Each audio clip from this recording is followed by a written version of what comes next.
All right, I'm here from the future. Job's already done. One thing I want to tell you to do first, disconnect the negative battery cable. You're going to need to do that anyway to move the battery out of the way to get to the petcock or the radiator drain valve if you do it the way I show you. Also, to get to the top clamp on the lower radiator hose, that's it right there in the middle, I had to disconnect this power lead on the alternator. And if you don't disconnect the battery, that lead, that stud sticking out of the alternator, that's going to be live. So first thing before you start, disconnect negative battery cable.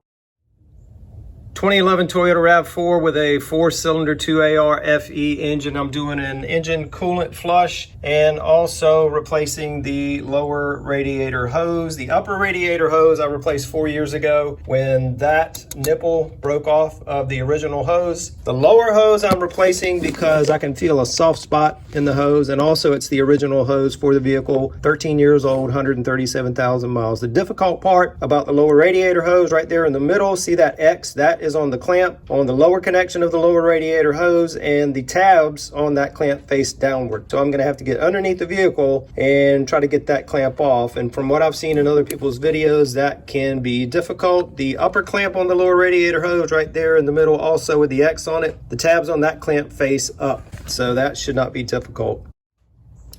Coolant capacity is 7.2 quarts or 6.8 liters for 2AR FE engine, which is what I have, and it takes the pink Toyota fluid, so that's what I'm going to be using. Now the first step is to drain out the old coolant, and the engine is cold. If yours is hot, be careful because you can burn yourself with the old coolant. The petcock or drain valve is on the driver's side. There's my battery right there. See the radiator hose right there in the middle? That's the lower end of the upper radiator hose, and right below that, that white plastic, that little white plastic piece is the petcock. That is the drain valve. So that has to be turned to the left to drain the coolant out underneath the vehicle. And it's a very tight squeeze to get your hand in there. If you don't want to come at it from the top, then you are gonna have to get underneath and take off this skid plate, which covers the underside of the vehicle. And there are a lot of fasteners that have to come off to get this down. So that's why I'm gonna try to reach it from the top. You're probably wondering what I'm doing. I'm heating up the end of an old curtain rod. I'm gonna try to melt a hole through that skid plate going down through the top, and then I'm gonna attach a drain line to the petcock so that the coolant drains out through the drain line and doesn't just run everywhere underneath the vehicle, because it's gonna be harder to catch it in a catch pan that way.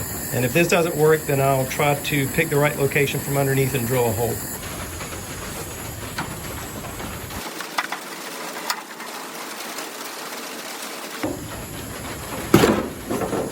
All right, that worked.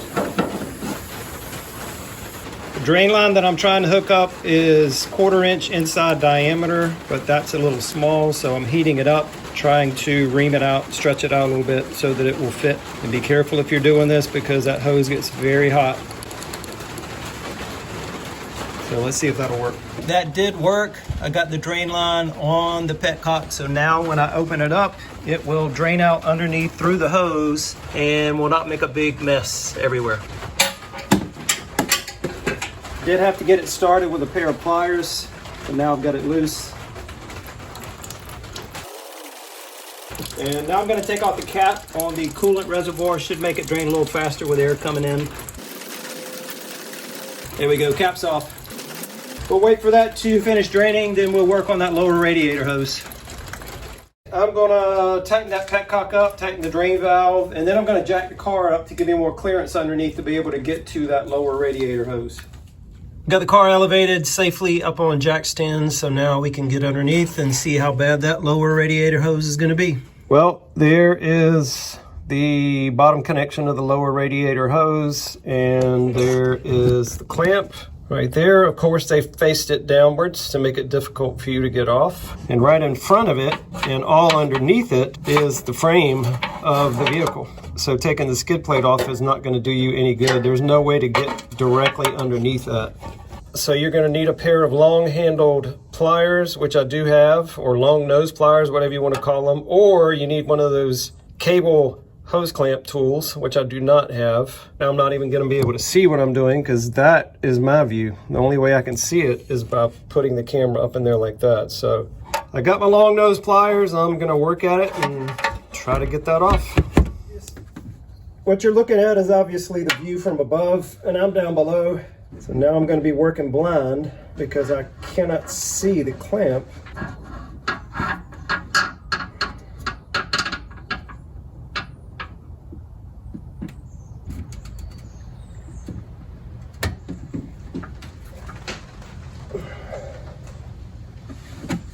All right, that feels like it.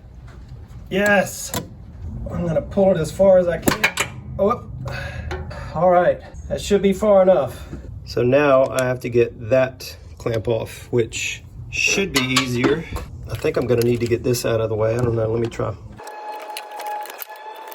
Yeah, I got to move this. This is in the way. All right, I got it out of that little harness that holds it. That should give me a straighter shot. All right, about 5 minutes later, I finally got that clamp off. You can see it slid down on the hose. The problem was that the pliers that I have, they're just too short. The pliers I'm using, I bought them at Harbor Freight a long time ago. They are just shy of 10.5 inches long, and to make it easier, you need longer pliers than that. Now, to give myself a little more room to get the old hose off and the new hose on, I disconnected this wiring harness going to the alternator. There's a release tab on the right side of it. So you press in that tab and pull it off, and then you have better access to the hose. And getting this old hose off is probably going to be difficult because it's been on for 13 years. And you can't really get your hand down there to get much leverage on it. All right, that was a money shot. Top is off.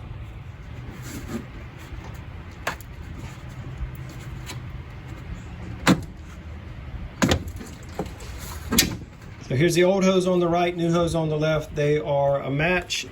And this is, I want to make sure that the tabs are on the top.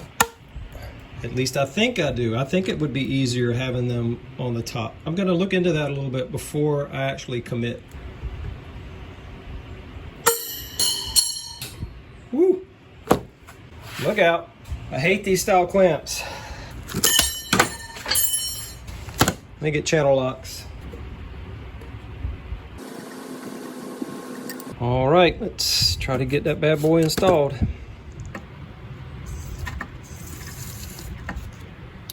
That was silicone that I sprayed on the fitting down there, and I also put that clamp on the bottom. So I'm gonna have the same trouble putting it back on that I had taking it off, but I think that's gonna be easier than trying to dig my hand down through here and the pliers, so we'll see.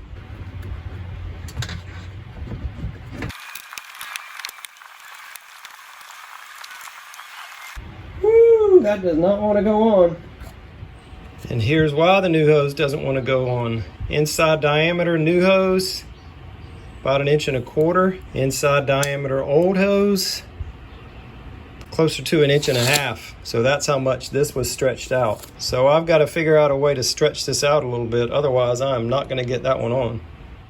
I found something that I'm going to try. It has a tapered neck. This old Coke bottle made in Savannah, Georgia. So I'm going to push that down on the hose, or push the hose down on the bottle, I should say. You can see that it's stretching it out. I'm going to let that sit for a couple of minutes. About 5 minutes later, a little bit wider. So that should help me out. Let's spray some more silicone on that fitting.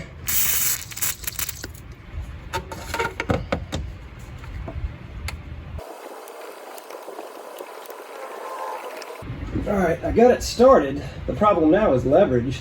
A little more silicone if I can get it down there in the right spot. Looks like I've got another inch or so to go before it hits that stop.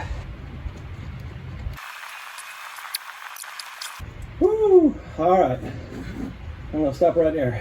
Now let me work on this top one, which should be easier, I hope.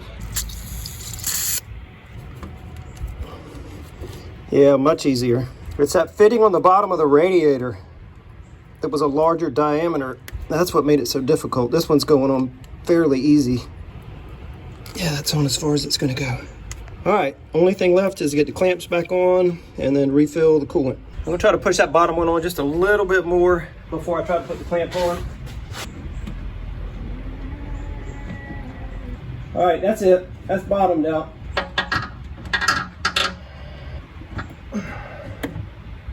So I have the clamp compressed, but I can't tell because I can't tell how far to go or where to release it. So if that's bottoming out, I'm gonna come back just a little bit and let it go right there. Hopefully that's right. Yeah, that looks good. That looks excellent, actually. Now let's get the upper one. All right, money shot. And I'm finally done with the clamps. A little bit farther. Actually back a little bit. Woo, right there. On a scale of 1 to 10, the top one's a 10. The one on the bottom would be about a 2 because of all the obstacles in the way. You can see I had to take a wire loose from the alternator and disconnect your battery if you're going to do that, because that's a live connection. Now I can put all this back together and refill with coolant. Before I put the new coolant in, this is what I got out, just short of 7 quarts. So I left a little bit in the engine, and I did look on the engine block for a drain bolt. There's supposed to be one somewhere, but I could not find it. So now I'm gonna put a little over 7 quarts back in and let it idle for a while to get the air bubbles out of the system. The coolant in this RAV4 is refilled through the coolant reservoir, which runs into the radiator. So it's kind of slow going. All right, that's 1 gallon.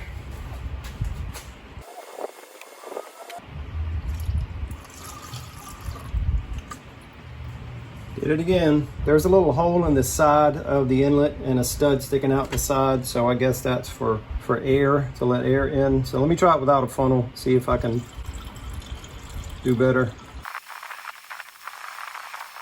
As soon as it reaches a point, and I think we're there now, where it stops draining out, yeah, I think we're there. I'm gonna crank it up. I'm gonna leave the cap off so air bubbles can bleed out and just let it idle.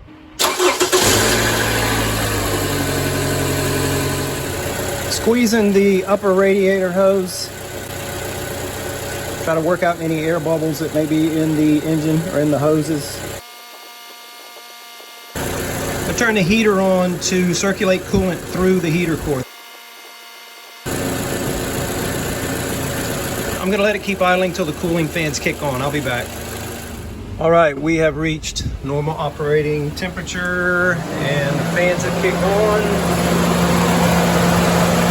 Coolant level in the reservoir is full. I'm gonna put a piece of fresh, clean cardboard underneath where the hose was, the lower hose that I just changed, and then we'll check it in the morning. So next morning, coolant level in the reservoir tank is full. That's a good sign. On the cardboard underneath, we have 1 random drop right there. We also have a dead caterpillar in the front, so I'm not really sure what's up with that. In the back on the concrete, that's residual. That's left over from where I overfilled it when I was filling the coolant yesterday. Over here at the drain plug, that hose that I hooked up, we have no drops underneath that. And if we look down by the battery, underneath that bottom connection for the upper radiator hose, where the drain line is that I put in, we do not see any leaks there as well. So I think we are good. Now that drain hose, I'm just gonna cut that off, because I'm gonna leave that there, and I'll probably put a zip tie on it at the bottom of that valve to hold it on. And if you do not put under drain line like this and you do not take the skid plate off, then that coolant, when you open up the petcock, it hits the top side of the skid plate, and then it just finds a place to get out, and it gets all over everywhere and makes a huge mess.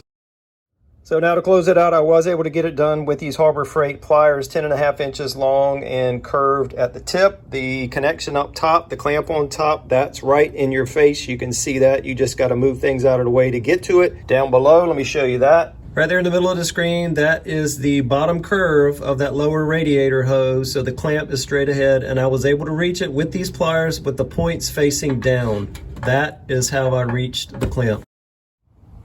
And last thing, don't get confused by this part number. That is for the upper hose, the one that I mentioned having replaced back in 2020. You can see a date right here, March 30th, 2020. So that's what that part number applies to, the upper hose for a 2AR-FE engine. The lower hose that I just replaced, that I bought at Advance Auto. So I'll put a link to that hose from Advance Auto down below. I'll also find some longer pliers with a curved nose like that. These are 10.5 inches. Longer ones would help you out. It would make it easier. And I'll also put a link to some cable style hose clamp pliers. Those might help you as well. And all of this should specifically apply to RAV4s from 06 through 12.